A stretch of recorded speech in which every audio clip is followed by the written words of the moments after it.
আসসালামু আলাইকুম রহমতুল্লাহ বরকত। তৃতীয় শ্রেণী পাঠ্য বইয়ের কবিতা আমি ইতিপূর্বে না দেখে বলেছিলাম, তো আপনারা দেখে বলি, আপনারা একটু দেখবেন। ওইখানে মা পুকুর পাড়ে, জিওয়াল গাছে বেড়ার ধারে, হোতাই হব বনবাসী, কেউ কোথাও নেই। ওইখানে ঝাউতলা জুড়ে বাঁধবো তোমার ছোট্ট কুড়ে, শুকনো পাতা বিছিয়ে করে থাকবো দুজনেই। বাঘ ভাল্লুক অনেক আছে, আসবে না কেউ তোমার কাছে। দিনরাত্রি কোমর বেঁধে থাকবো পাহারাতে, রাক্ষসেরা ঝোপে ছাড়ে, মারবেও কি আরে আরে।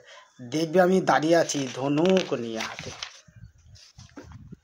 আঁচলেতে খই নিয়ে তুই যেই দাঁড়াবি দাঁড়ে, অমনি যত বনের হরিণ আসবে সারে সারে। শুঙ্গুলি সব আঁকা বাঁকা, গায়েতে দাগ চাকা চাকা, লুটিয়ে তারা পড়বে বইয়ে পায়ের কাছে এসে। ওরা সবাই আমায় বোঝে, করবে না ভয় একটুও যে, হাত বুলিয়ে দেবো গায়ে, বসবে কাছে ঘেসে।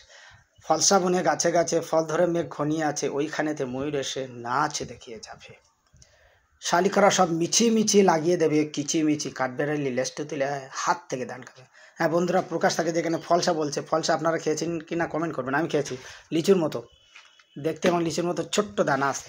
তো নেক্সট দিন দেবেন ইনশাল্লাহ। তো আপনারা আমার এই হাদিস শিক্ষা চ্যানেলটা আপনারা একটু লাইক শেয়ার কমেন্ট করবেন। আপনাদের সাপোর্ট চাই, হেল্প চাই।